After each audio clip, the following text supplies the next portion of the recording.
Recently, I built my very own Salad AI dashboard for systems I'm hosting.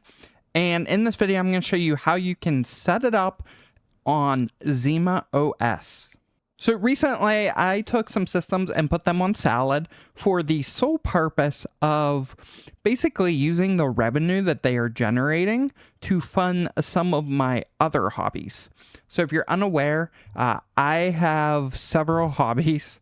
And since 2014, I've been selling, buying, and collecting TCG cards, mainly Pokemon and Yu-Gi-Oh! And for most of my life, I've also been into retro game collecting. Those hobbies can get expensive. I use Salad to basically define my monthly budget. So any revenue I get from these systems, which is currently sitting, I think, at like $70-ish a month, $70 to $100 a month, I use that to fund my other hobbies. And so I wanted to build a dashboard for this to kind of keep that budget in check. And so I can kind of have a projection of what's coming, seeing how my systems are running, identify any potential issues, just have an overall dashboard. And that is above and beyond the native Salad dashboard. So this is the native Salad dashboard that they give you, and it works. It's not ideal. Like, I don't like that it only shows 5, and every time I come in here, I have to check additional ones. I currently have 6 systems. It's just a bit of a pain. So I went ahead and I built my own.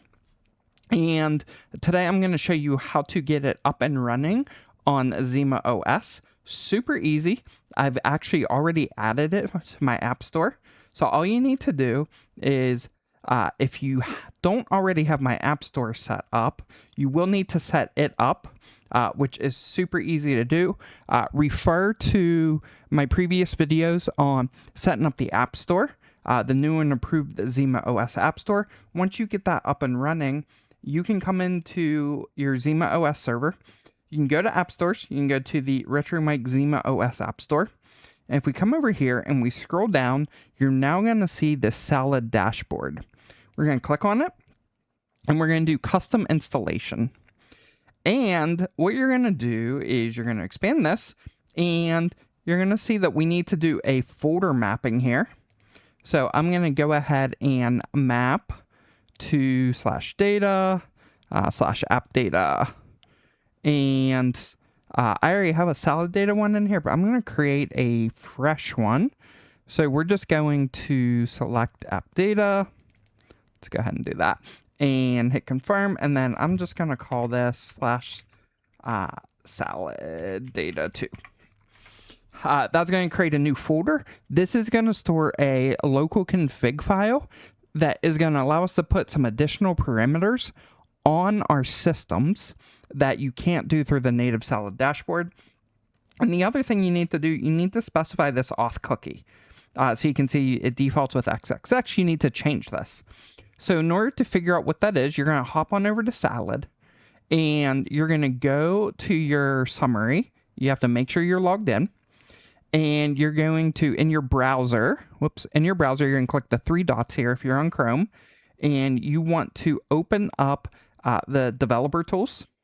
So we're going to go more tools, developer tools. And it's going to open up this window, and you want to make sure you're on the network tab. So I'm just going to hit this little clear. We're on the network tab. I'm going to give this a refresh. And all you need to do is you're going to see a bunch of like little orange icons here. These are all API calls that their website's doing. You're just going to click on any of these, and you're going to go to the headers tab. You're going to scroll down, and I'm going to expand this so it's a little bit easier to see. And under cookie, so under request header and cookie, you're going to see this auth equals. And you want everything up until the semicolon. So if you scroll down, you're going to see that there is a semicolon that kind of ends right here. So you want it before any additional parameters. So in our case, we want that right before that very first semicolon.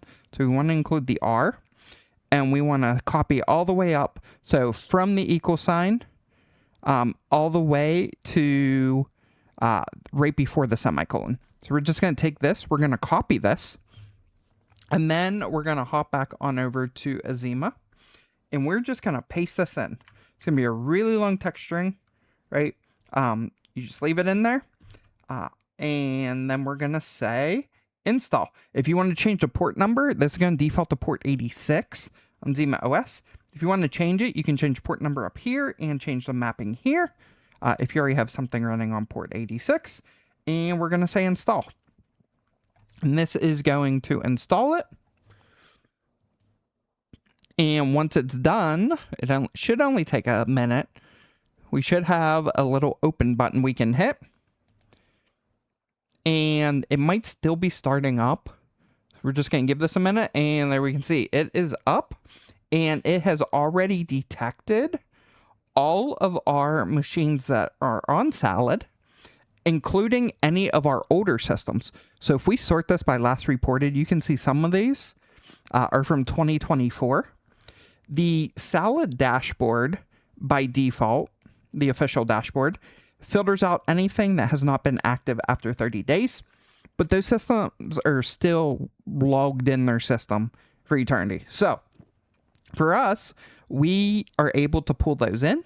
If you want any historical snapshots, even if it's fallen off in the past 30 days, technically we still have access to those. And then up here, you're going to see a farm overview. This is going to kind of have everything that you have down here, just at a summary level. So this is kind of giving you a breakdown by day for the past month, how your farm is performing. And then you're going to see all the systems, and we'll talk about configuring those here in a minute. And then you're going to have an individual rig breakout down here. Now, I talked about how we've got all of our machines, and we can add some additional attributes to these. But before that, we have the option to hide the ones that no longer apply, right? So basically, these top four for me, these systems are no longer active. So I can just come in here, hit edit. I can toggle on this hidden flag, update, and it's going to fall off the list. And what this is going to do is it's technically not deleting it per se, but it's hiding it from the UI. So we can just come in here, and we are going to toggle these off. Let's toggle that one off. And when you do that, that will also cause them to not show down here, right? So we've got these systems here now. And if we give this a refresh, we essentially have 6 systems here. And down here, we have 6 systems. So instead of the 10 that we were having before, now what it's doing by default, it is just hiding this. So if you wanted it to show everything, you could hit this little filter icon on hidden, hit clear, and it will show you everything. If you want to filter again, you just filter on false, hit filter, and these are basically your active systems. Now, the other thing you can do is you can put an alias on this, and you can put any note you want.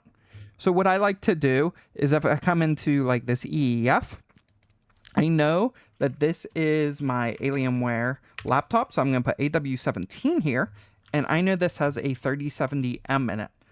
So I can come in here and I can flag that. I can hit update. And now what's going to happen is if I give this screen a refresh and we scroll down, we can see that AW17. It now shows me that name, alias name, and it shows me whatever notes that I put on it in parentheses. So, and then I can kind of see the individual earnings for that system. So this is the machine ID that would normally show on Salad. If you're unsure how to see that, we're going to hop on over here. And within Salad, we're just going to hit the little menu. Then we're going to go to Settings. And then within this, you're going to just scroll down all the way to the bottom. And you can see the machine ID right here. So this one, which is Tower 2, we know ends in 07B. So I'm going to go over here. I'm going to find 07B, hit edit. I'm going to name this Tower 2. I know Tower 2 has a 3050 6 gig card in it. So I'm going to say 3056 gig and hit update. And once again, this is going to relabel everything below. So now I can see my earnings on Tower 2 is right here. And you can kind of see it's actually been performing quite well, given that it's only a RTX 3056 gig card. And when we come, and I can come in and I can fill in all of these, which I'll be doing here in a little bit. But if we sort by current rate, we can see the ones that are rented. So these two currently are not rented, but all of these are.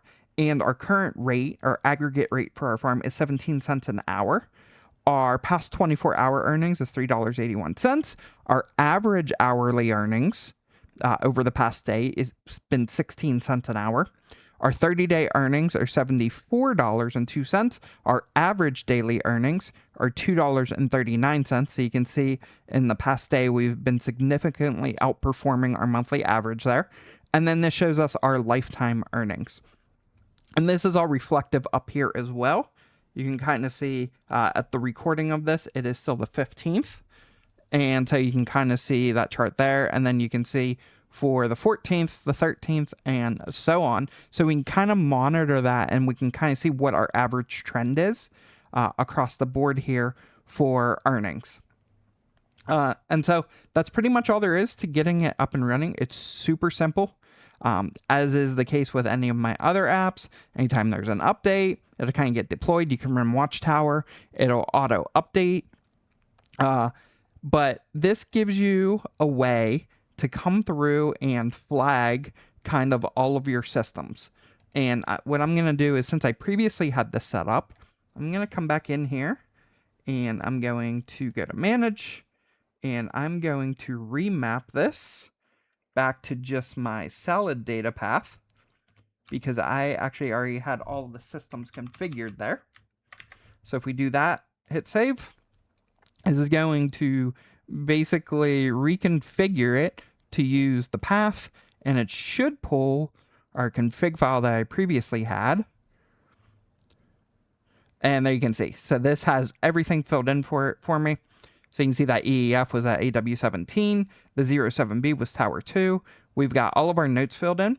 So now when we're looking down here and we're looking at the individual system charts, we can see the HTPC that has a 3070, the AW17 has a 3070M. We have got two towers that both have 3056 gigs in them. We've got a couple X300s here. So this one has a 3060 12 gig in it, and this one has a 5060 in it. And we can kind of see how each system is performing. And then, again, you can see that overall chart at the top. So that's pretty much all there is to it. Super easy to get up and running. If you are running Salad, if you have a Zima OS server, and you want just a quick self-hosted dashboard in order to see all of your info, this is the easiest way probably to do that in a self-hosted way. And it is using all the official Salad APIs. So obviously, if they make API adjustments, it may not function in the future. I will try to keep it updated, provided any adjustments they make to the APIs retain functionality.